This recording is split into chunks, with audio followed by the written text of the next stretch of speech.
Evangelho de Lucas, capítulo 1. Sabe, o livro de Lucas, capítulo 1, verso 5 ao verso 7, diz o seguinte: o nascimento de João Batista é anunciado. Nos dias de Herodes, rei da Judéia, houve um sacerdote chamado Zacarias. Ele era do turno de Abias. A mulher dele era das filhas de Arão e se chamava Isabel. Ambos eram justos diante de Deus, vivendo de forma irrepreensível em todos os preceitos e mandamentos do Senhor. Eles não tinham filhos, porque Isabel era estéril e os dois já tinham idade avançada. E aconteceu que, enquanto Zacarias exercia o sacerdócio diante de Deus, na ordem do seu turno, que coube-lhe por sorteio, segundo os costumes sacerdotal de entrar no santuário do Senhor para queimar incenso. E eu paro por enquanto aqui. Senhor, eu quero te agradecer por esse momento e essa oportunidade que o Senhor nos dá de louvar o teu santo nome, de dividir experiências, de te engrandecer. Que o Senhor possa falar de uma forma muito especial aos nossos corações essa noite, porque nós dependemos do Senhor e acreditamos na força do teu poder. Nós apresentamos essa atmosfera espiritual diante de ti e repreendemos em nome de Jesus toda força, todo levante do inferno que tente vir contra nós, que tente vir contra essas vidas.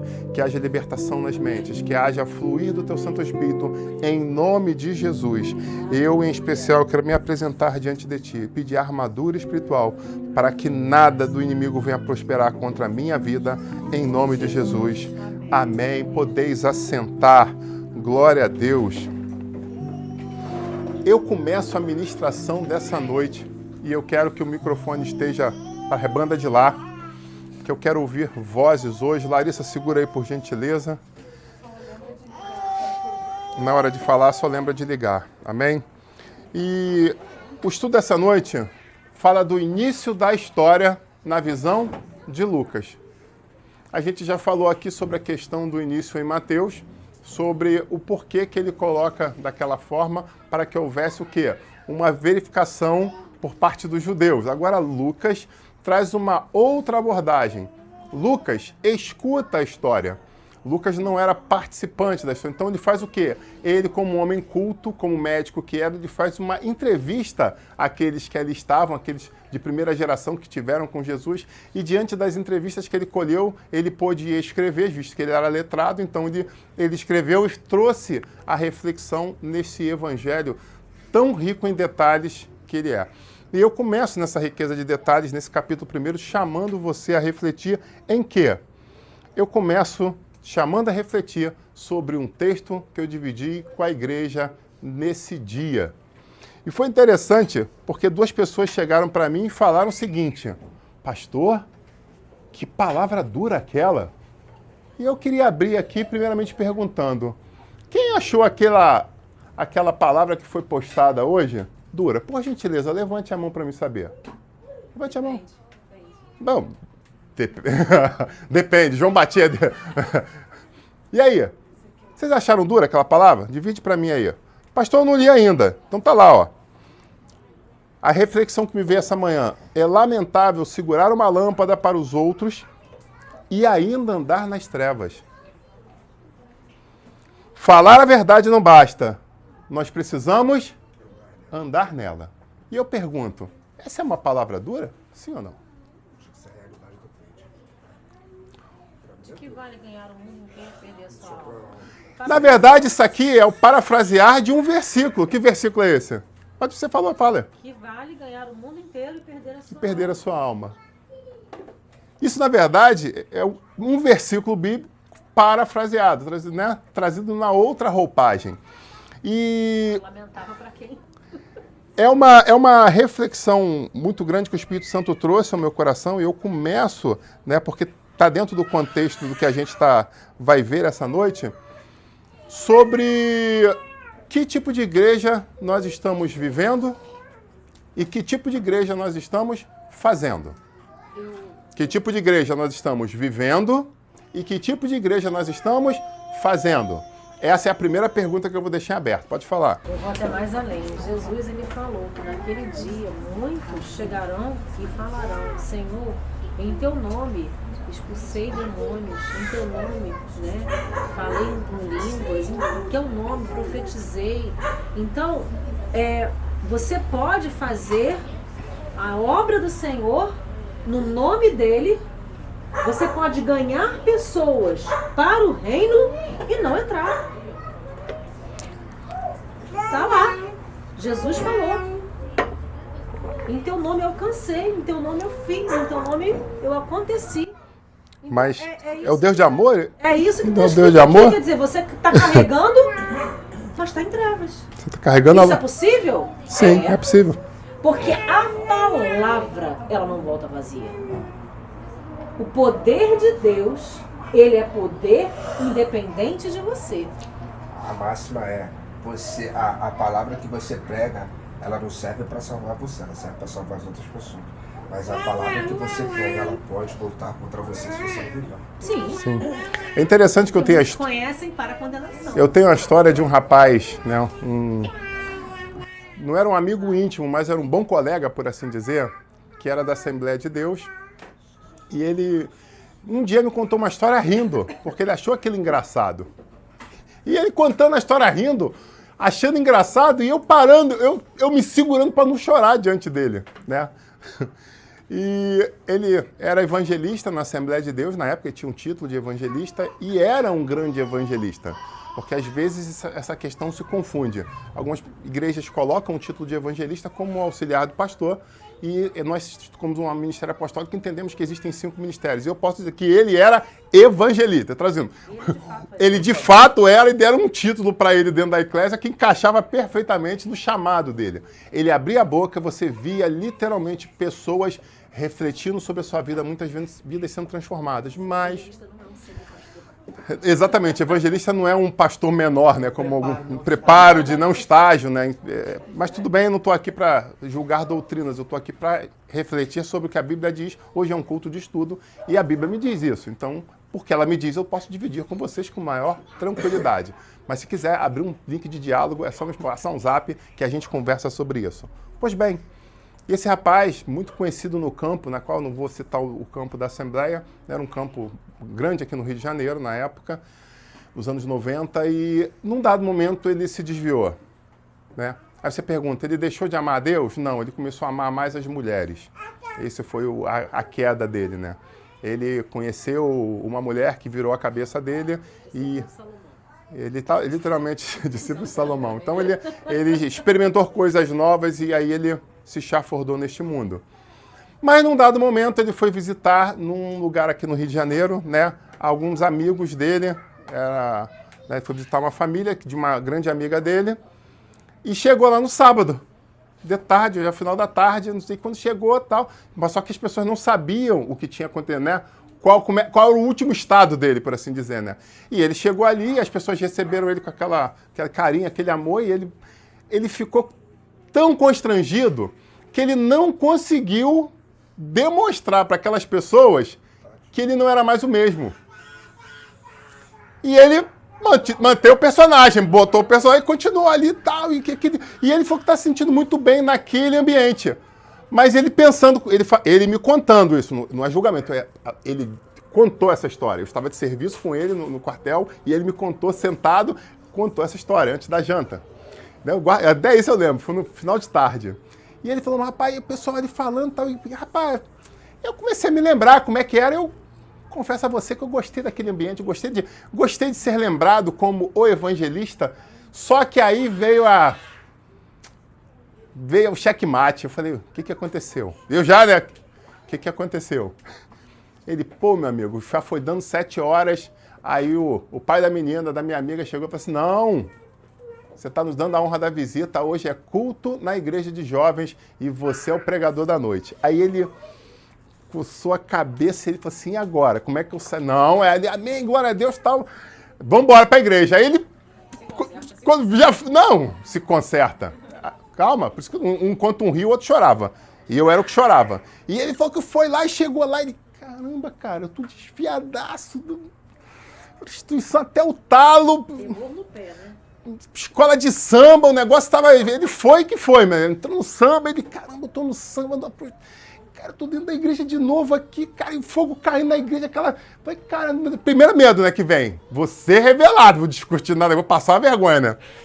Mas aí foi ver que o culto foi rolando e ninguém não levantou nenhum profeta, né? Porque nos anos 90 levantava profeta, botava o dedo na cara e entregava. Porque o povo não tinha mimimi. Entendeu? Era uma outra geração, era de outro milênio, lá em 1990, o nego levantava e ia marchando no varão e pim! Quando via um marchando, tu já, ai, cara, tu já quando levantava alguém, muita gente ia começar a pedir perdão. Era levantando um e o outro já caía de joelho. Aí, o que houve? Ou pedindo... Senhor, me perdoa, eu não, já via rapidinho, né? E o vaso marchando, não é verdade aí, ô antiga aí? O vaso vinha marchando e você já, Senhor, me perdoa, o que eu fiz? Me perdoa. Já era rapidinho, aquela oração rápida, parecia... Profeta, vem, pai. Aquele pessoal lá do Nordeste que canta falando um monte de palavra por minuto. Repentista. Embolada. Repentista. Né? Caramba, os caras conseguem falar 50 em um minuto ali. A oração de repentista. Já listava os pecados todinho ali. E aí veio, chamaram ele para o altar. E ele, Senhor, agora, cara. E ele pensando, Senhor, eu tô tudo no erro, cara. Esse pessoal aqui, caramba. E ele subiu no altar. E ele falou que quando subiu no altar, algo extraordinário aconteceu. Porque naquela hora ele sentiu o corpo dele sendo cheio de um fogo. E quando ele abriu a boca, o fogo começou a cair na igreja. E ele começou a ministrar a palavra. E quando ele olhou, ele falou que se via há um ano atrás, eu não lembro, acho que tinha um ano já que ele estava fora, se não me engano. E ele lembrando dele pregando em congressos e ministrações. E ele se vê e falou assim, caramba, igualzinho... E a igreja foi o nego que se converteu no final, o nego batizado com o Espírito Santo, foi um culto de avivamento. Deus purinho. E aí ele desceu e falou assim, cara, não entendi nada, eu tô errado e o fogo caiu. Chega a ser engraçado isso. E eu parado olhando pra cá, tipo assim, você ainda tá rindo. Não queria estar na frente dele. Então, literalmente, esse texto pode ser realidade, o compromisso é com a palavra. Deus moveu naquele culto porque ele, quando abriu a palavra, o compromisso era com a palavra. Aí, como o Cleber falou, eu não quero estar no lugar dele na hora que fechar a comanda, né? E aí você pergunta, por que você está falando isso? Porque vai exatamente em encontro a esse texto que começa o Evangelho de Lucas. Num dado momento, um homem chamado Zacarias, cumprindo o seu ofício, passa por uma história e eu quero dividir ela com vocês. Bom, primeiramente o que a gente vê? Esse homem era casado com Isabel. E como o evangelho começa referendando esse casal? O que vocês leram aí? Vamos lá, abre aí. Como eles são referendados? Palavras-chave. Eles... Ambos justos. Então, para começar, ambos... Então, os dois, não era um ou outro, era ambos, eram justos. O que mais que diz aí de interessante? A mulher era filha de Arão. A mulher, existe palavra à toa na Bíblia? Não. Existe palavra perdida? Ela está perdida aqui, não. Por que está dizendo que ela é da filha de Arão? Tem um sentido. Vocês sabem dizer qual é?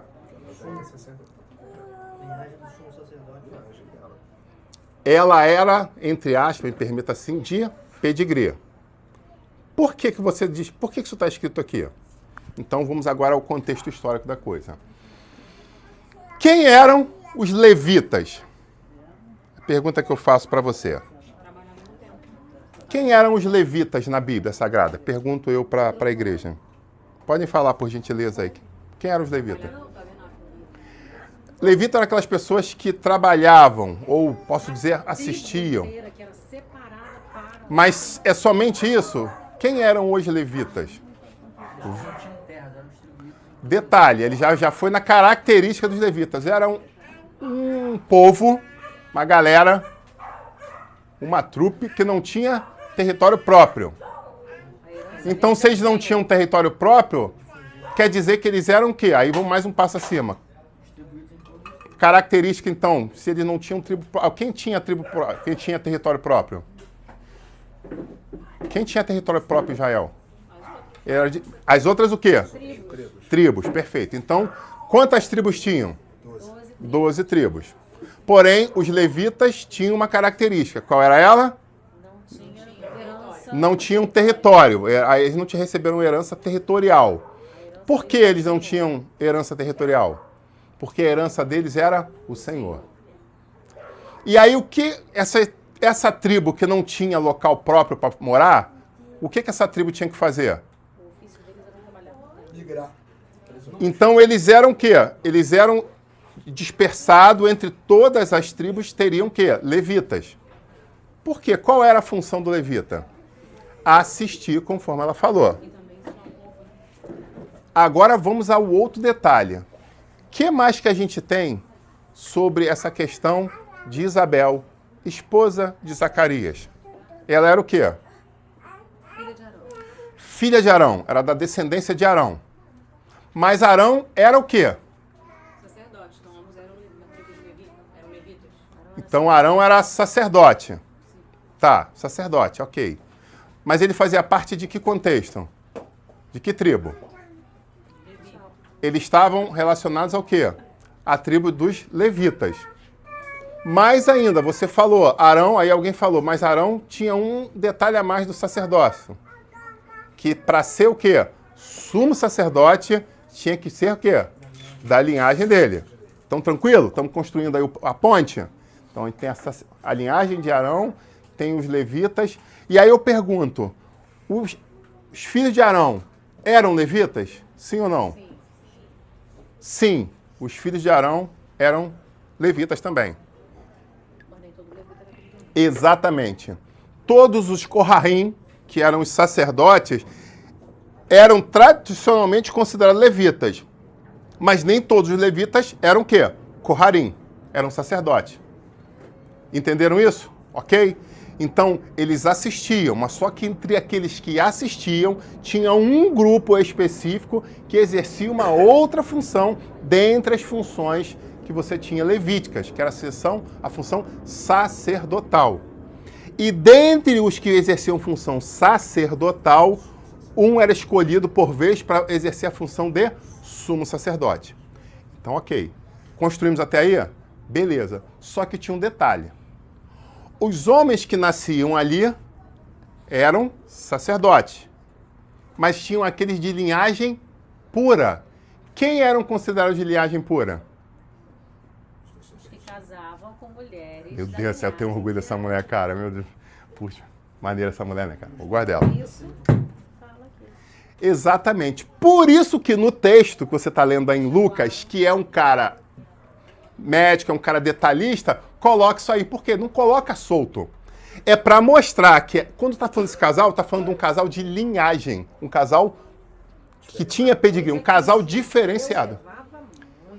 Coisa que para o judeu era o pedigree. Então ele não era somente levita, não era somente da família de Arão, mas era casado com uma mulher que também era de alto nível. Tranquilo? Então, já pegamos um detalhe aí. E por que ele está dizendo isso? Porque por mais que a lei falasse que eles precisavam casar com mulheres da tribo, se está escrito aqui, por que será? Tinha gente que desobedecia. Tranquilo? Hã? Se está escrito isso aqui, se está frisado isso aqui, é uma reflexão que fica no ar. Ok? Outra característica. Não tinha a questão da poligamia nessa época? O homem não casava, por vezes, por mais de uma mulher? Então, o que acontece? Não, para garantir meu pedigree, eu caso com uma da tribo, e aí a segunda, a terceira esposa, aí, meu amigo, é outra parada. Entenderam? Então, eu, assim, juridicamente, eu tô aqui, já tenho aqui o sobrenome, né, da principal, e das outras, concubina aí, pode ser de qualquer lugar. Então, começou a haver uma coisa chamada corrupção. Começou a haver o quê? Uma deturpação.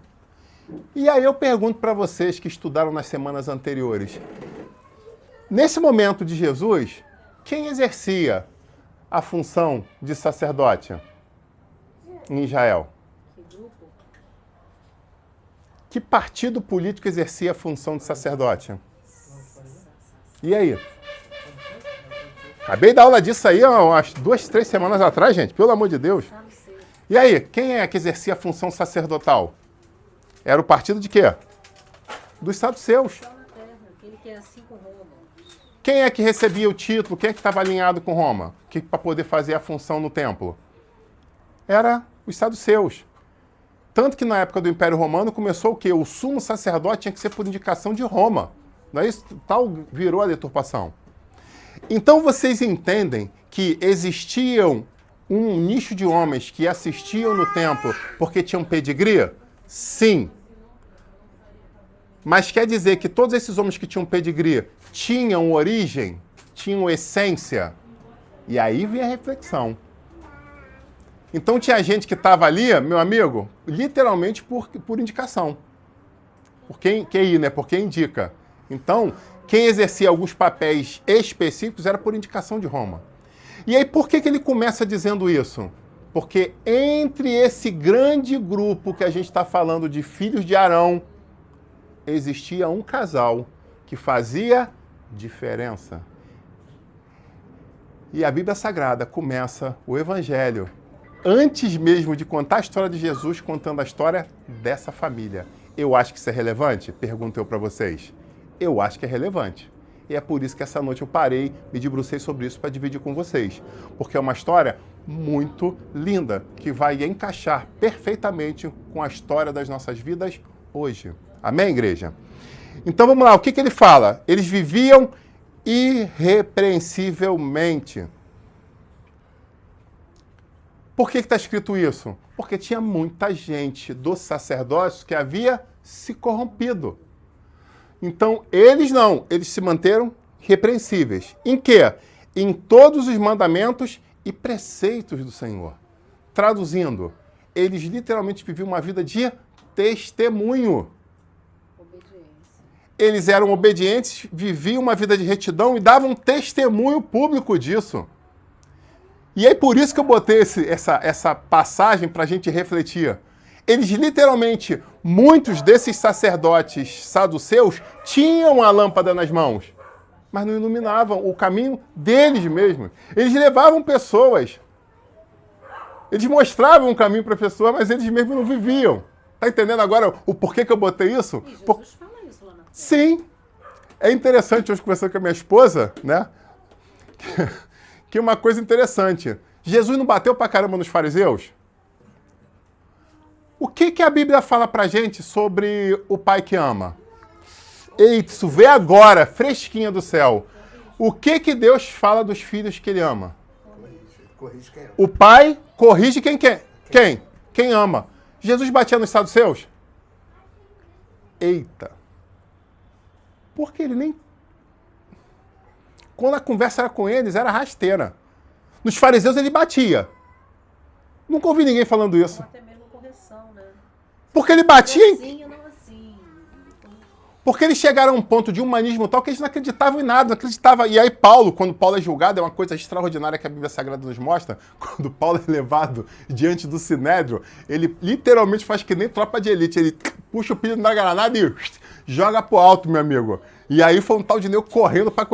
Eu, quando vai botar Paulo, eu falei assim, não, calma aí, tudo bem, sou cidadão romano e tal. Para começar aqui a conversa, eu sou fariseu, estudei na escola do melhor dos melhores. Eu sou da escola de Gamaliel.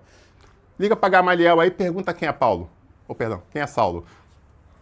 01 de turma. Sou cabeça de turma de Gamaliel, sentava no pé dele. Tava ali, ó, colado com o homem, era padawan dele. Então vamos começar a conversa aqui. Quer me matar, quer me esfolar, quer me escotear, quer me esquartejar? Vamos começar a conversa. Eu tenho pedigree. Eu sou fariseu. Na melhor escola e estudei com o melhor dos melhores. Tranquilo? Agora e vocês, saduceus, que era a maior parte do Sinédrio? E vocês, que não acreditam em anjo, ressurreição, não acreditam em vida eterna? Caraca, ele... Botou um contra o outro. Pô, aí a pancada começou a comer, porque os fariseus, e caramba, o cara é dos nossos, os caras vão julgar, mas... Não, calma, aí eles entraram. Traduzindo, Paulo foi extraordinário ali quando ele fez isso. Ele só puxou o pedigree, só botou a carteira dele. Não, Tá falando aqui? Tem da ordem aqui. Carteirinha da ordem aqui dos fariseus. E aí, vocês vão deixar os caras? Os caras querem matar ali, ó. Os caras, pô, só... E aí? Então ele literalmente faz... Por que Jesus? Porque os caras já estavam tão longe que os caras não acreditavam em nada. Para eles era o céu na terra, curtiu o momento e acabou. E eles tinham na mão o quê? A lâmpada. A lâmpada que mostrava o norte para a busca do Senhor no templo. Vocês estão entendendo a profundidade disso? Eles eram os caras que tinham que levar o quê? A oração do povo para Deus. E que tinham que trazer Deus para o povo. Deus foi chamado por Jesus de guias cegos. Né? Foi chamado de guias cegos. Aí muita gente lança a marreta nos fariseus. Mas os saduceus, Jesus nem perdeu tempo com eles. Olha que profundo isso, cara. Isso é muito reflexivo. Muito reflexivo, e eu deixo isso para vocês. Então, eles viviam repreensível, mandamento, preceito. Ok. Só que tinha um detalhe. Eles não tinham filhos. O que representava na sociedade judaica naquele momento não ter filhos? Desonra. Meu amigo, desonra. O que os homens faziam quando não tinham filhos? A história já diz. Arranjava outra esposa. O que Malaquias, um pouco antes, falou contra esses homens? Eles estavam dando carta de divórcio para as mulheres. Pegando a novinha estrangeira.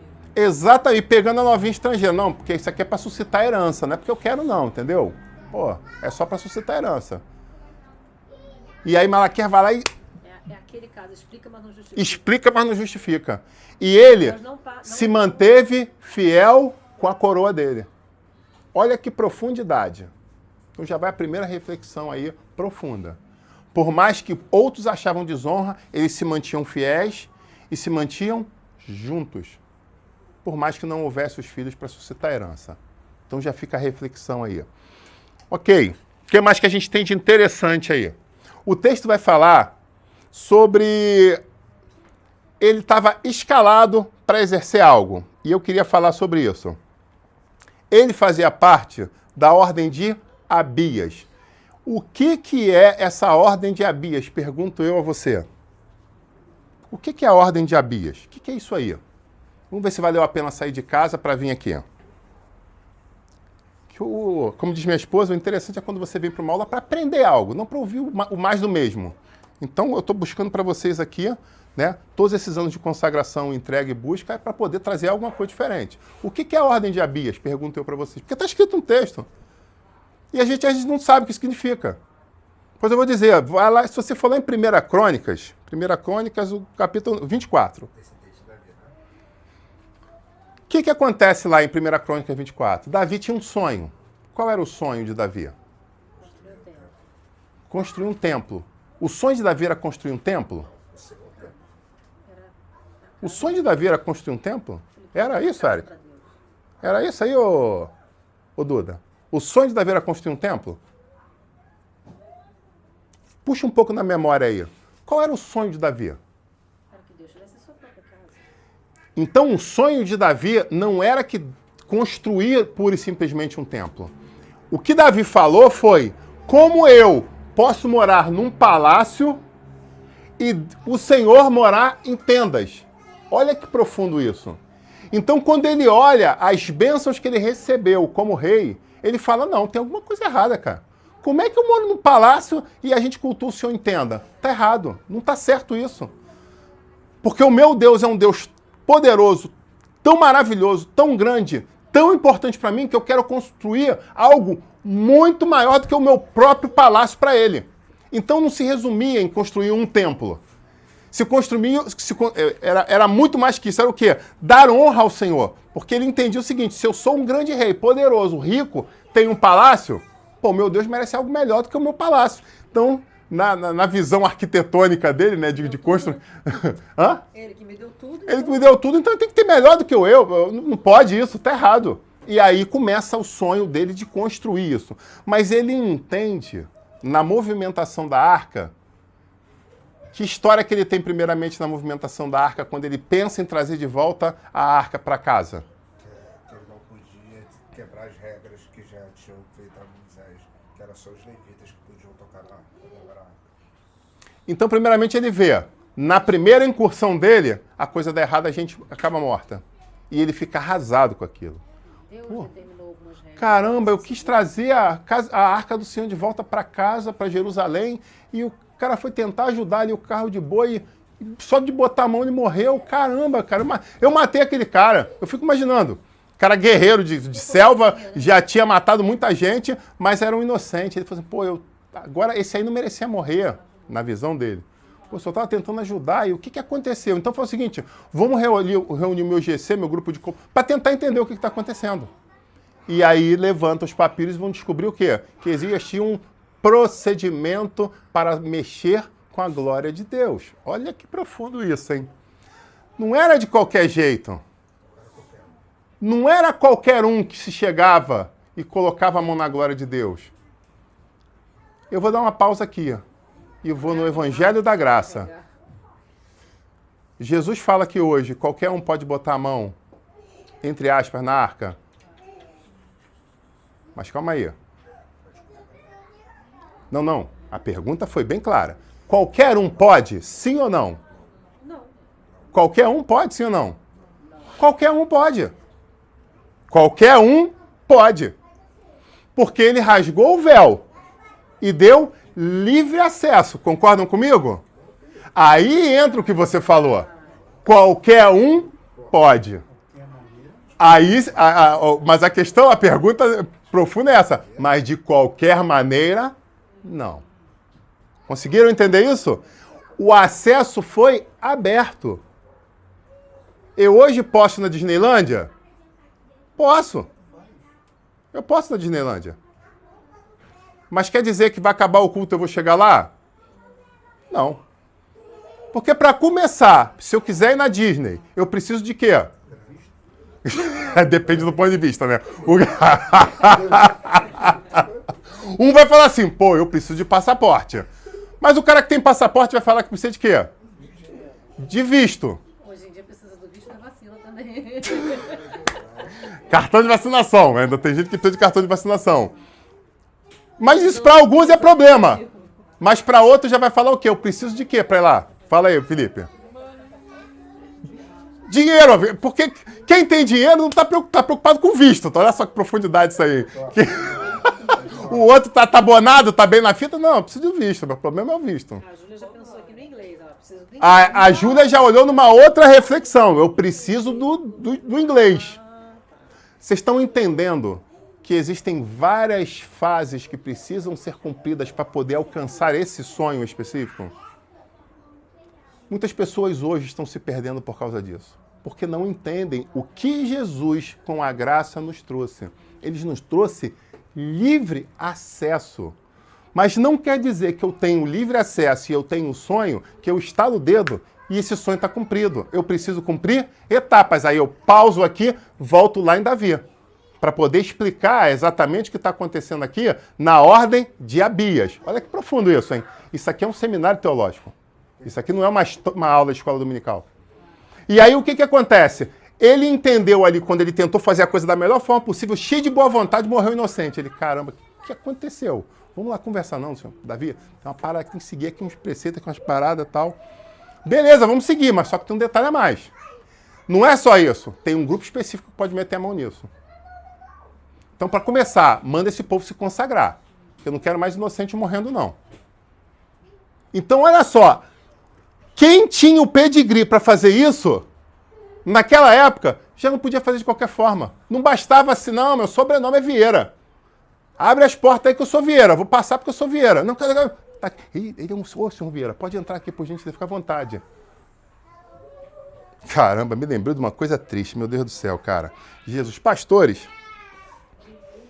escutam histórias que vocês não têm ideia. Vou falar aqui com a internet aqui. Você não tem ideia do que um pastor escuta. Então, se você não tem preparo emocional para ouvir certas coisas, eu te convido a procurar, de repente, ser padeiro é melhor. Ou diácono, seja diácono na igreja. Trabalhe na casa do Senhor, mas que pastor tem que ter estômago. Só de eu falar isso, minha mulher já suspirou. Ai, meu Deus, que história vem aí? Certa feita, eu estava num gabinete, né, no desabafo de quartel. A vida de quartel é um negócio assim que as pessoas não têm noção, cara. Acontece coisas... E aí, alguns amigos estavam, né, rindo e um outro choroso. E aí vieram desabafar com quem? Pastor, a gente tem que desabafar um segredo contigo. Porque eu acho que... Aí tu vai, meu Deus do céu. E eu vou resguardar nomes, claro, né? Por questões do Código de Processo Penal, eu não quero perder minha carteira. Aí o que houve? Não, é que a gente estava com dinheiro, pagamento, todo mundo com dinheiro. A gente foi numa casa de entretenimento no centro da cidade, do Rio de Janeiro. Né? A gente foi tomar um uísque num lugar. Para quem é entendedor, a palavra basta. Né? Aleluia. Então vamos tomar um uísque hoje. Vamos tomar um uísque. Foram numa uisqueria lá no centro da cidade. Né? Todo mundo com muito dinheiro, baludo. E quando eles chegam lá, os caras se arrumaram. Só que teve um desavisado que jogou o quê? Jogou o jeans dele, jogou um tênis, camiseta normal e chegou, pô, cheio do bolso como, né? Lotado de dinheiro. E quando ele chegou na porta dessa whiskeria, falou assim, não, eu queria tomar um whisky cowboy. Aí o cara, pois bem, pode subir, você pode... Você para. Por quê? Você não está condizente com o ambiente. Ele falou, não, vocês não sabem com quem está falando. Aí puxou a carteira, que eu sou federal, aí puxou a pataca de dinheiro, eu tenho muito dinheiro. A gente fica muito feliz com o seu dinheiro, com o seu título federal, com a sua profissão, com você ter logrado isso, mas você não vai entrar nesse ambiente com essa roupa. Mas o que tem minha roupa? A sua roupa não é condizente com o ambiente.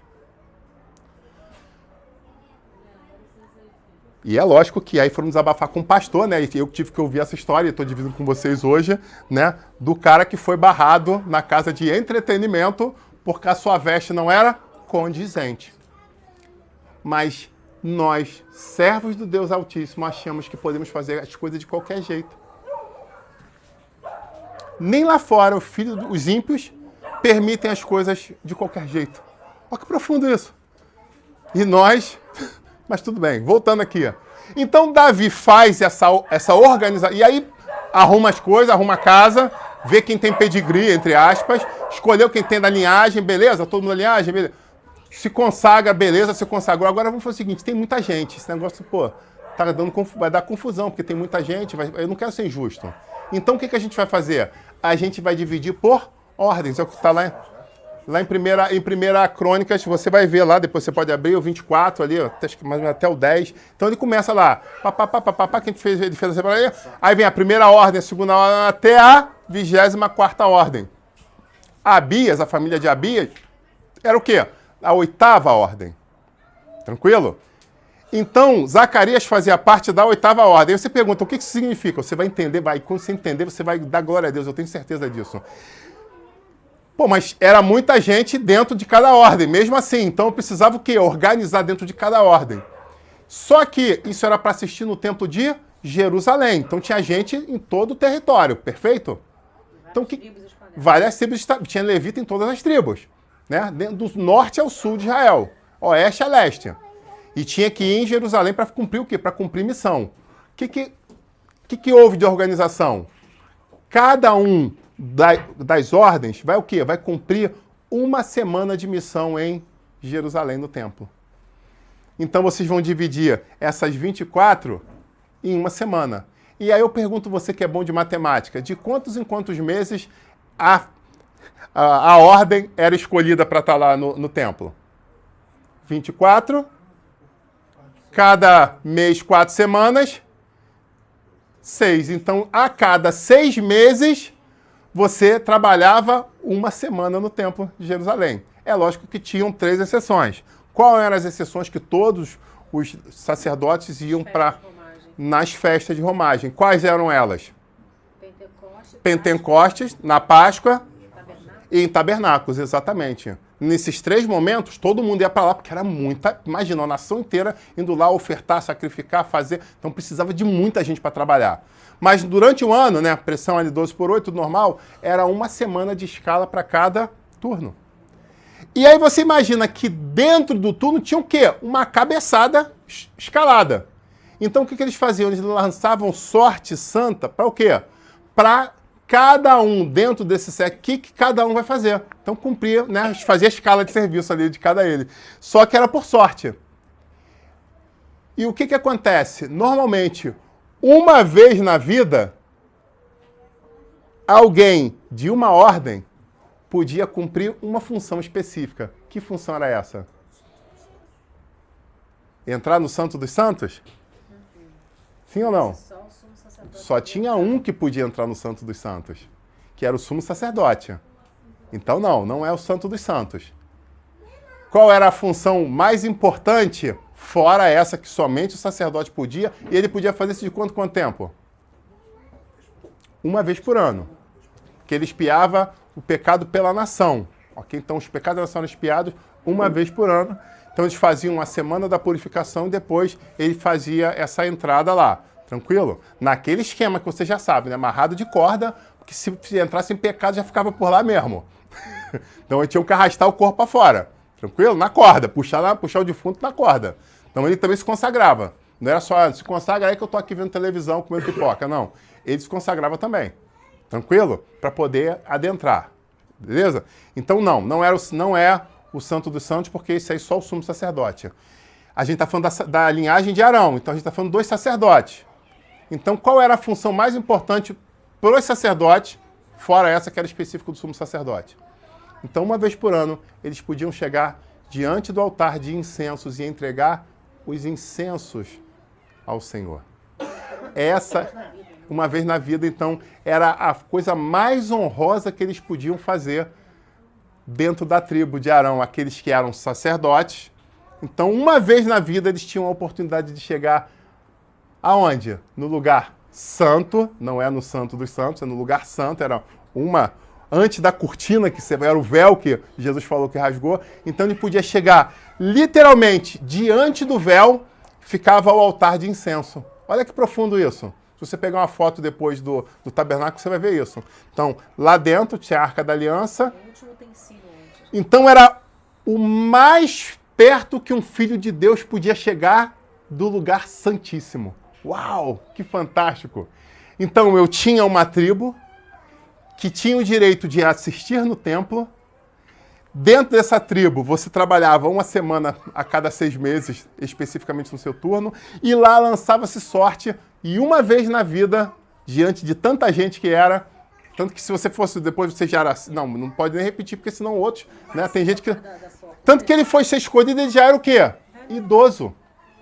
Mais um detalhe, ele era idoso. E ele nunca tinha feito esse papel, e aí caiu a vez dele de chegar nesse lugar. E aí ele vai fazer a entrega do... E aí você pergunta, o que significava essa entrega de incenso? Olha que profundo isso, hein? A entrega de incenso é no momento da viração do dia, e na viração do dia, traduzindo, ao amanhecer e ao anoitecer, para o judeu às 6 horas da manhã e 6 horas da noite, era feita, né? Era virada da vigília ali, né? Do dia e vigília da noite, né? Que eles contam a hora diferente. Então, na virada da vigília do dia da noite, você ia ao templo para oferecer o seu sacrifício de louvor ao Senhor, a sua oração, a sua adoração, a sua busca, o seu incenso. Perfeito? O que eu já expliquei para vocês aqui nessa igreja, porque essa igreja aqui você é preparado para ir para o céu. E aí vai a reflexão. O Espírito Santo fala muito claro ao meu coração, essa igreja está sendo preparada para ir para o céu. Amém. Algumas igrejas estão sendo preparadas para a grande tribulação. Isso é muito profundo, mas escute o que eu estou falando. Algumas igrejas, ninguém é apertado, ninguém é questionado, ninguém é cobrado, ninguém é chamado para mudança. Por quê? Porque estão ouvindo história, estão se preparando, estão estudando. Por quê? É um estudo de grande tribulação. Porque a palavra fala, 2 estarão na cama, um será tomado, um será deixado. 2 estarão no campo, um será deixado, um será tomado. Vai ter uma segunda chance? Vai, a grande tribulação vai dar uma segunda chance. Mas nós estamos nos preparando para ir na primeira chamada. Aqui é só gente de primeira, aqui não tem gente de segunda não, amém? Então é gente de primeira. Eu tenho certeza que eu estou preparando gente de primeira. É tropa de elite. Essa igreja é formação de tropa de elite. Em busca de Deus e conhecimento de palavra. Tenho certeza disso. Voltando. Então, ele está naquele lugar. Chega ali numa geração que era de muita gente corrupta. Perfeito? Então a gente já viu que os saduceus tinham se vendido. Mas a palavra deixa bem claro que ele e a mulher dele eram irrepreensíveis. Não está ali à toa. Então muita gente que ia até aquele lugar era merecedora disso? mas era lançada a sorte santa. Então, era uma oportunidade que ele tinha diante de Deus. Se consertava, se não se consertava, aí é com cada um. Não estou aqui para julgar, ok? Mas era a chance que era dada uma vez na vida de chegar a esse lugar. E aí, eu, como falei para você, qual é o objetivo disso? Que a palavra vai falar, a gente já estudou aqui. Ó. Antes de entregar a sua oração, o que a palavra fala que a gente precisa? Vai ao teu irmão e se conserta com ele. Não é isso? Por que a palavra fala isso? Como eu expliquei para você, você podia se desentender no campo, na lida, no trabalho, podia ter confusão, podia ter arranca-rabo, podia. Podia? Podia. Serviço de braçais, serviço de lavoura, nego discutia, regou, não regou, carregou, não carregou, plantou, não plantou, podia lá, trouxe, deixou o gado fugir, podia ter confusão? Podia. O que não podia era o quê? Não podia o quê? O que a palavra fala? Se pôr o sol, Dormir? Não, dormir não. Não se ponha o sol sobre a vossa ira. Você pode irar. Irai-vos, mas não pequeis. Não se ponha o sol sobre a vossa ira. Por que não podia se pôr o sol sobre a vossa ira? Porque quando virava na viração do dia, o que eles faziam? Eles iam fazer um momento de adoração, entrega e oração. E o que o Senhor falava? Não vou ouvir a tua oração enquanto você não for se consertar com o teu irmão. Olha que profundo isso. Então não era dormir em problema. Era mais cedo ainda. Isso caracterizava o quê? Aí vem uma riqueza de detalhe para vocês de alguém que se esmerou em estudar a cultura judaica.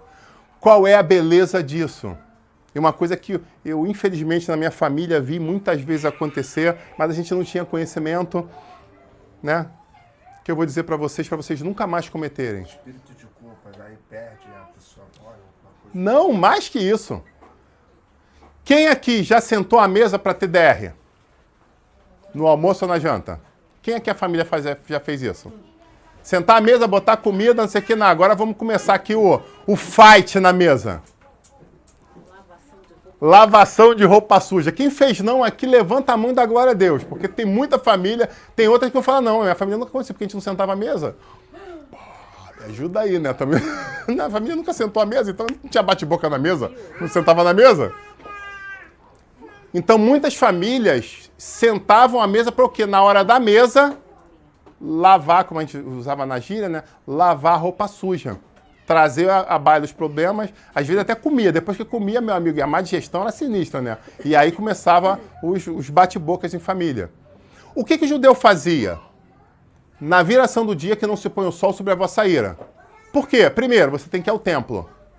E segundo, como o judeu considera a mesa? Isso é lindo. O momento da mesa é um momento de comunhão. Então, antes de você sentar à mesa, antes de você estar em comunhão, meu amigo, resolve os teus problemas. Porque se você não resolve os teus problemas, você não vai vir à mesa. Olha que profundidade, porque Jesus falou que ia fazer o que pra gente? Preparar uma mesa. Eu vou preparar a morada. E eis que eu vou servir, eu mesmo vou o quê?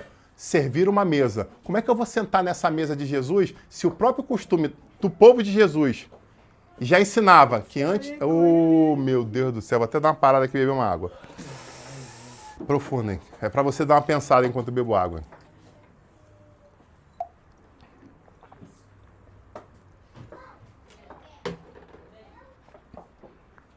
Então, o véu foi rasgado e o livre acesso foi dado a todos. Glória a Deus por isso. Mas existem alguns preceitos que precisam ser cumpridos para que a gente possa, no momento certo, estar sentado à mesa com o Senhor. Então, se conserta com o seu irmão. Como alguém pode dizer que ama a Deus se não consegue amar o seu irmão? Deus que não vê, o seu irmão que vê. Olha que profundo isso. Aí Paulo vai dizer, se possível, for tende paz com todos. Traduzindo, bateu uma face, oferece a outra. Traduzindo, dá uma segunda chance. Para o quê? Para que haja comunhão. Para que vocês possam sentar à mesa. Olha que lindo isso. Meu Deus do céu. Então, voltando. Ele estava em que momento? No momento da entrega do incenso de oração. Era esse momento que Zacarias estava. Olha que profundo. E o que acontece nesse momento? Ele está lá, preparadinho, tudo beleza, vida, e ele vai entregar incenso. Quando você pega e estuda o templo, você vê que tinha os pátios. Então, as mulheres estavam orando no pátio das mulheres, os homens orando no pátio dos homens e os sacerdotes orando no pátio dos sacerdotes. E aí, esse que era o escalado tinha a função, uma vez na vida, de fazer o quê? Entrar no lugar santo, e ali no lugar santo, onde tinha a mesa, os pães da propiciação, tinha os candelabros, e tinha a mesa, o altar de incenso, ele ia ali e acendia esse incenso. Por quê? Enquanto ele orava, a fumaça do incenso faz o quê? Fumaça do incenso. O que é a fumaça? Quando você acende o incenso, o que acontece com a fumaça? A fumaça sobe. Ele falou, exala pelo ambiente. Ok, a essência exala pelo ambiente. A fumaça, química, a fumaça sobe. Ok? Professor de química, aí depois expliquem, por gentileza, o que faz a fumaça subir. O fato é, o que representava essa fumaça que subia? As orações do povo e do sacerdote que eram levadas ao Senhor, ao trono do Senhor. Olha que profundo isso. Então ele estava ali, nesse momento específico, orando ao Senhor, quando acontece algo muito lindo. E o que acontece? Pergunto eu a você. O anjo do Senhor. Que anjo era esse? O anjo Gabriel aparece a Zacarias. E eu pergunto a você, há quanto tempo isso não acontecia? Nada mais, nada menos que há 400 anos. Há 400 anos que eles não tinham uma intervenção divina como essa. Que foi exatamente o momento do silêncio profético, que a gente estudou aqui no mês passado. Então, naquele dia, a hora que chega o turno de um homem justo, uma pessoa consagrada que pagou o preço pela vida toda, marido de uma só mulher, um cara que foi fiel, guardou a tradição, guardou tudo, guardou a palavra, que era um cara diferenciado em meio a um povo que estava se corrompendo. E aí eu não estou falando de povo nação, estou falando de um povo sacerdotal, pessoas que faziam a mesma coisa que ele, um monte tinha se corrompido, um monte tinha se urbanizado. Para alguns ele era o otário da parada. Talvez fosse isso, talvez eu falei, esse aí é um otário, meu amigo. Manda botar o garfo uma vez, eu meto o garfo duas e levo minha parte. Manda pegar com uma mão o cereal, eu pego logo com duas, que eu quero a prosperidade da minha casa. Isso é bênção. Quer entregar corbã? Bota aqui, ó, deixa comigo aqui, pai, que eu cuido do teu corbã, tá tranquilo. Entrega a tua oferta aqui comigo, que tinha muita corrupção. Porque eles queriam viver uma vida de ricos. E aí a gente pega no texto, e aí você fala assim, pô, pastor, você está defendendo os fariseus? Não, eu estou fazendo você abrir os teus olhos. E Jesus, enquanto isso, batendo nos fariseus. E os saduceus, ele não dava nem atenção. É uma reflexão muito grande isso. Alguém fala, pastor, você bateu em mim. Se eu bato em você é porque eu te amo. Se eu não estou te batendo, é reflexivo. Amém? Que eu não desista de você não, em nome de Jesus. Não tá merecendo. Hã? Ai, que bonitinha a voz dela, né? Você não está apanhando porque não está merecendo, né? Aleluia! Então ele está naquele momento, o anjo Gabriel aparece para ele. E o anjo Gabriel aparece para ele dizendo algo extraordinário. E o que ele ouve do anjo Gabriel? Ele ouve alguma coisa inédita, pergunto eu para você, pensando em nação de Israel? Hã? Algo que nunca tinha sido ouvido? Foi isso que ele ouviu? Sim ou não? Essa mesma história, eu acho que quem já tinha ouvido essa mesma história? E aí? Quem já tinha ouvido essa mesma palavra? Perguntei para você. Hã? Não, Maria não. Ele era o quê? Velho. A mulher dele era o quê? Velho. E aí chega um anjo e fala, eis que eu te digo que ano que vem, nessa mesma época, tu vai estar com um bebê no braço. Só que naquela história, quem riu? Sara. Foi a mulher. Você riu, eu não. O anjo fala assim, ela riu. Não ri não. Riu. Não rio. Eu sei que tu riu, vai falar pra que não riu. Vai falar pra que não riu. Eu escutei aqui o ponto eletrônico. O senhor já falou, a mulher riu. Atrás do véu, a mulher tá ouvindo tudo, Porque mulher não é curiosa, a mulher só como é que é? Atenta, perceptiva a tudo que está acontecendo à sua volta. Aleluia. Hã? É um radar ambulante. A mulher tem né, mais cones visuais, eu já expliquei sobre isso aqui, porque a gente está aula de oftalmologia também, e também tem mais cones auditivos, porque a mulher escuta tudo, meu amigo. Né? Algumas têm um outro poder, que é o mais cones nos olhos, enxergam coisa que ninguém mais está vendo. Né? Evoluiu, começou a pensar. Interessante é que Deus é perfeito, né? Porque o nome de Zacarias, o significado do nome de Zacarias é Deus lembrou, e de Isabel é promessa de Deus, ou seja, Deus lembrou da promessa. Exatamente. Então, tu vê que até é muito interessante nas questões judaicas que os nomes têm muito significado. Revelam muita coisa. Então, Deus lembra da nação. Deus lembrou de quem? Através de um homem que se chama o nome, tem um significado exatamente de Deus lembrou. E o fato é, essa história não era inédita, já tinha acontecido. Só que o que acontece, quando ele escuta, eu acho que ele ficou pensando assim, pô, tá tudo maneiro, eu tô emocionadão aqui. Ele cai prostrado diante do anjo, só que eu acho que ele quis ajudar o Senhor. Como é que ele quis ajudar o Senhor? Só tem um detalhe, minha mulher já não tá, aquele negócio já parou de rolar, já não tá mais, né, não tá mais rolando aquela tabelinha periódica da mulher. Ela já encerrou o trabalho. Eu fico imaginando o anjo, cara. Ainda bem que esse negócio não acontece no Rio de Janeiro, porque o povo carioca, né, gosta, é meio zoador, né, meio zoeira, né? Então o evangelho não podia ser no Rio. Deus sabe porque ele escolheu Israel. Imagina um anjo falando isso pro carioca. Pô, anjo, aí, não dá mais não, irmão. Fechou a parada lá já. Não tem mais não. Acabou os óvulos. Acabou geral já, pô. Deus abençoe o Rio de Janeiro. E aí o que o Senhor falou? Ele duvidou no coração dele. Ele duvidou. Aí o anjo dá o recado o quê? Porque você duvidou no teu coração, o que vai acontecer com você? Você vai ficar mudo até o quê? Pergunto eu. Olha que profundo. O segundo aqui está falando que até as coisas aconteçam, eu não cresço. Qual é o versículo? 20. Todavia ficarás mudo. Vê outra tradução, por gentileza, aí do versículo 20. Até que essas coisas aconteçam. Então ele fica mudo até que se cumpra a promessa, até que essas coisas aconteçam. Sabe, eu vou terminar por aqui a história de Zacarias, ou Zacarias. Zacarias, como o árabe chama esse profeta, ele é mencionado no Alcorão também, esse homem. Olha que profundo isso. A história dele está no Alcorão. Profundo, né? Para os árabes, ele era pai de João Batista também, claro, mas ele era protetor de Maria, pai de Issa. Não sei se você sabe, é o nome de Jesus no árabe, né?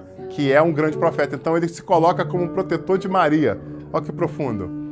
Interessante, né? Mas nesse anúncio do nascimento, o anjo traz a reflexão para ele. E por causa de ter nascido dúvida no coração daquele homem justo e reto, o Senhor fala, você vai ficar mudo até que se cumpra isso. Mas o Senhor falou que esse menino queria nascer, esse homem queria nascer, seria um diferencial na face da terra.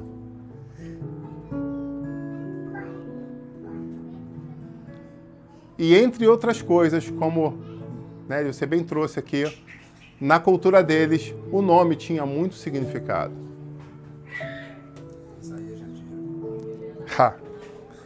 E agora o que acontece? Meu Deus do céu. Primeira coisa que acontece, isso não está no texto não, mas eu chamo você a reflexão. Os outros sacerdotes comentam que tem alguma coisa errada. Por quê? Ele está demorando muito lá dentro. Sabe o que estava acontecendo? As pessoas já faziam as coisas mecanicamente. Tinha perdido a espiritualidade. E agora ele entra sozinho, porque ele estava escalado, e não sai. E aí eu já fico imaginando que, isso aí me permitam, né? Igualzinho nos anos 90, quando levantava o profeta e já via marchando na igreja. Eu imagino os que estavam lá de fora. Meu Deus do céu, essa parada tá errada aí, tem alguma coisa errada aí. Deixa eu lembrar, deixa eu voltar minha conexão aqui, que eu já fui conectado um dia. Eu ainda lembro como é que é mais ou menos. Botava no mistério do radinho, deixa eu pegar a frequência aqui. Tem alguma coisa diferente acontecendo. Aí o outro já, tô sentindo um arrepio. E Enquanto isso, o outro já estava como? De joelho, pedindo perdão, porque quem... Bandido esperto é bandido de joelho, pedindo perdão. Já pedindo perdão. Meu caramba, o que está acontecendo, meu amigo? Não, eu ouvi dizer que tinha uma época atrás aí que aconteceu um negócio diferente. Então, deixa eu já pedir perdão, porque eu não sei o que está acontecendo. E eis que ele sai lá de dentro como? Mudo. E aí, nego tem certeza, aconteceu alguma coisa. O que aconteceu? Ele não podia dizer. Ele não podia falar. Sabe, eu quero terminar a ministração desse dia te chamando a refletir sobre isso. Ele recebeu uma promessa. E existia um tempo de cumprimento dessa promessa. Mas ele não podia falar. Ele não podia dividir. Era ele Deus. Sabe por quê? Porque num dado momento ele duvidou de Deus. Era um homem íntegro, reto. Mas mesmo alguém que possa estar num patamar, num score altíssimo, pode dar mole. Refutou pelo natural. Ele refutou pelo natural. Pô, mas ela já... Pô, cara, não fala isso. Aí, pronto, duvidou. Duvidou, deu mole. Então, só porque... Assim, não vai perder tua promessa, não. A promessa é tua. Mas só pra tu ficar esperto, já vai ficar mudo. E a mulher dele? E ele cumpriu os dias dele lá e voltou pra casa. E a mulher dele engravidou? Engravidou. Passaram-se 9 meses, porque as pessoas nasciam... Hoje em dia, nem está nascendo de 8, né? Mas o ser humano normal nascia de 9 meses. Hoje em dia, A ansiedade fetal é tanta que com 8 meses ele está nascendo. Né? Pouca gente nasce de 9, né? Teu filho nasceu de 9, não foi? O da Rebeca já foi diferente, já queria nascer de 10, né? Que eu estava tão confortável lá que... Ele nasceu com 40 semanas certinho. No dia que completou... 40 semanas ele veio. Pô, que beleza. Pontual, o menino já nasceu, já sentiu que ele é pontual, né? Já mostrou pra quem veio. Ele é filho de militar. Tocou a corneta, ele já deu o pronto dele. Ele não queria, já não queria ficar no pernoite, né? Ô, se atrasou porque já tá aqui lançado. Então, menino pontual, tocou a corneta, 40 semanas. Ele, opa, presente. Já se apresentou pro pronto. Ok? Então, ele teve todos os 9 meses. Como? Mudo.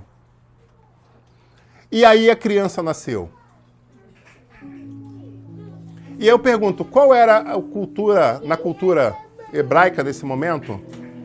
Como se davam as coisas quando uma criança nascia? Pergunto eu a você, que é estudioso da Bíblia. Então a criança era resguardada com a mãe até que dia? Até o 8º dia. No 8º dia ela saía de casa, era levada para fazer o que com ela? Se fosse menino, fazia a circuncisão. Nesse momento, no 8º dia, acontecia, além da circuncisão, uma outra coisa muito importante. Que coisa era essa? Não, isso aí já é outra história. No 8º dia, era o momento que viravam os holofotes para o pai e perguntavam a pergunta clássica: qual vai ser o nome da criança? Então, no 8º dia, no momento da entrega e consagração ao Senhor, depois de... Olha que profundo isso, hein? Olha que profundo. Depois da consagração, aí vinha o quê? Vinha o nome. Uau, profundo, né? E aí, ele mudo. Perfeito? Não podia falar. Queria convidar você a abrir lá em Lucas e achar para mim o que aconteceu nesse exato momento. A família, os amigos, estavam como? Aquele burburinho, né? Caramba, a criança nasceu, pô, filho de Zaqueu nasceu. Que nome que vai dar? Aí, a família fez o quê? Pô, cara, nada mais justo, depois de todos esses anos, veio o filho da promessa, o filho da fidelidade, de se chamar o quê? Dar o nome do pai. Para honrar o pai. Era legal isso? Era, bonito. Show de bola. E enquanto o pessoal tá botando aquela pressão, vai coçar, circuncidar, não sei o que tal, povo, aí qual o nome não? O nome, e a pressão da família, né? Caramba, o nome não, o nome do você merece, não sei o que tal. E ele, mudo. Aí a mãe falou, João. E aí tá escrito o quê? Em que versículo? No versículo 63 ele escreve versículo, não, no 61, 60 ela fala, não, será chamada João. E disseram, ninguém há na tua parentela que Não se tem. chame esse nome. Eles não estavam querendo respeitar não tem isso. o que a mãe falou. E perguntaram por acenos ao pai como queria que ele chamasse. E pedindo ele uma tabuinha de escrever, ele escreveu dizendo, seu nome é João. E todos Se maravilharam. se maravilharam. E logo, Só que na minha Bíblia não está em logo. Na minha Bíblia está imediatamente a boca de Zacarias se abriu e a língua se soltou. Então, Xanando Bia Salamaia, ele começou a falar louvando a Deus. E todos os vizinhos deles ficaram possuídos de temor. E essas já foram divulgadas por toda a região montanhosa da Judéia. E todos os que ouviram guardaram-nas no seu coração, dizendo, o que virá a ser este menino? Meu Deus do céu, olha que profundo. Porque não foi só ele voltar a falar. A glória do Senhor inundou aquele lugar de tal forma que eles ficaram com medo. Por quê? Já fazia muito tempo que eles não sentiam isso. ele começou a profetizar. E aí o que está dizendo? Zacarias, versículo 67, acompanha comigo. Zacarias, o pai de João, cheio do Espírito Santo, profetizou dizendo, bendito seja o Senhor, Deus de Israel, porque visitou e redimiu o seu povo e nos suscitou plena e poderosa salvação na casa de Davi, seu servo, como havia prometido desde a antiguidade pela boca dos seus santos profetas, para nos libertar dos nossos inimigos e das mãos de todos os que nos odeiam, para usar de misericórdia com os nossos pais e lembrar-se da sua santa aliança e do juramento que fez com o nosso pai Abraão, de conceder-nos que, livre das mãos dos inimigos, o adorássemos sem temor, em santidade e em justiça diante dele, todos os dias. Talvez você não tenha entendido a codificação do que aconteceu. No altar de incenso, no momento de busca, não por ele, mas busca por todos que estavam ali.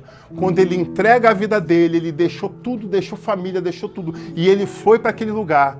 Ele se consagra, é escolhido para uma coisa muito honrosa. E ele vai ali, não de qualquer jeito, mas ele vai preparado, porque ele foi chamado para aquilo. Houve uma preparação de toda uma vida. E ali ele tem o prazer de, depois de todos esses anos, ver a manifestação espiritual do anjo do Senhor. Sabe, meus amigos, meus irmãos, meus amados. Mas ele deu um molezinho que foi duvidar, mas o Senhor falou, então só porque você duvidou, você vai tomar aqui toma uma repreensão em ficha aqui, tá? Vai ficar mudo aí até que se cumpra esses dias. E aí eu quero que você escute isso, porque a codificação está aqui. A criança nasceu. Vieram os 8 dias. Ele já havia escrito para a mulher o que tinha acontecido. Porque, meu amigo, mesmo você mudo, a mulher vai botar a mão na tua cabeça e vai pedir revelação do céu. Porque uma mulher não ia ficar na curiosidade. Tu tá mudo por quê? Imagina se o cara não sabe escrever. Meu amigo ia ter que aprender a fazer libras em uma semana, porque a mulher ia querer saber. Hã? Imagem em ação, ia ser do desenho. Meu amigo, ia ter que contar. Então a mulher dele já sabia. Concordam comigo? Que negócio é esse que eu tô grávida? Meu amigo, explica aí que rolo foi esse. Porque o nego já contou que tu entrou lá, ficou só mudo, quero saber. Naquele momento que tá todo mundo botando pressão, tá todo mundo tentando fazer a cabeça dele para botar que nome na criança? Zacarias. O que ele ouviu do anjo? João, seu nome será João. Será que eu posso botar Zacarias João, então? João, Ou João Zacarias? Pô, vai ficar bem com todo mundo, fica bonito na foto, né? Com o anjo, fico bem com a família, fico bem com os amigos, fico bem com a sociedade. Podia fazer isso? Podia. Ele podia fazer isso. Como eu te disse, que qualquer um pode entrar hoje no Santo dos Santos. Mas entra de qualquer jeito? Deixa eu falar uma coisa para você, para terminar essa mensagem. Sabe, diante da pressão da sociedade diante dele, ele pediu a tábua. E ele escreveu a vontade dele. Ele registrou diante da sociedade qual era a vontade dele. quando ele decidiu obedecer plenamente, a língua dele se destravou. E muita gente se foca nisso, mas eu quero chamar você a uma reflexão espiritual muito grande. No momento que ele decidiu fazer o certo, no momento que ele decidiu obedecer ao Senhor, a história de Israel mudou. Porque os 400 anos de silêncio foram quebrados e um homem usado pelo Espírito Santo de Deus voltou a profetizar. Haladíbia, soubia. Depois dele tomar a decisão de fazer o que era certo, depois de tomar a decisão de tomar aquele cascudo santo ali, depois desses 9 meses de reflexão pelo Senhor, eu imagino que aquele homem falou: eu não vou errar mais, eu não vou dar mais mole. Eu não quero mais andar a 90%, 80%, eu quero estar 100% da vontade do Senhor. E porque ele decidiu isso, quando ele fala, escreve aí, pronto. O nome dessa criança não será o que eu quero ou o que você quer. Vai ser o que Deus mandou fazer. Você está entendendo esse mistério? Algo vai nascer de dentro de você. Mas não basta nascer de dentro de você uma promessa. Você tem que estar no centro da vontade do Senhor. Colocar essa promessa no lugar certo. Consagrar ao Senhor. Meu Deus do céu, eu estou vendo já firma. Meu Deus do céu, eu estou vendo empresa. Eu estou vendo negócio, estou vendo loja. Meu Deus, eu estou vendo carreira, eu estou vendo diplomação, eu estou vendo terno e a diplomação, gravata, diplomação. Não basta você receber, você tem que saber naquela hora que você recebe, você tem que consagrar ao Senhor. E você tem que dar nome a isso. E ele, do momento que decide, ele não somente recebe a bênção, porque ele colhe, mas agora ele está vivendo uma nova experiência. O Espírito de Deus volta a fluir na nação depois de 400 anos. Ele, a partir de agora, é marcado na história como o homem que trouxe o recomeço à nação de Israel. Eu pergunto para você essa noite, o que você quer fazer da tua vida? O que você quer fazer depois de ouvir essa linda história? Pastor, eu quero tomar a decisão de viver o milagre, eu quero tomar a decisão de ouvir a voz do Senhor e eu quero decidir colocar o nome certo naquilo que Ele me der. Eu quero consagrar Ele e eu quero nominar da forma correta, porque eu quero viver sobrenatural de Deus.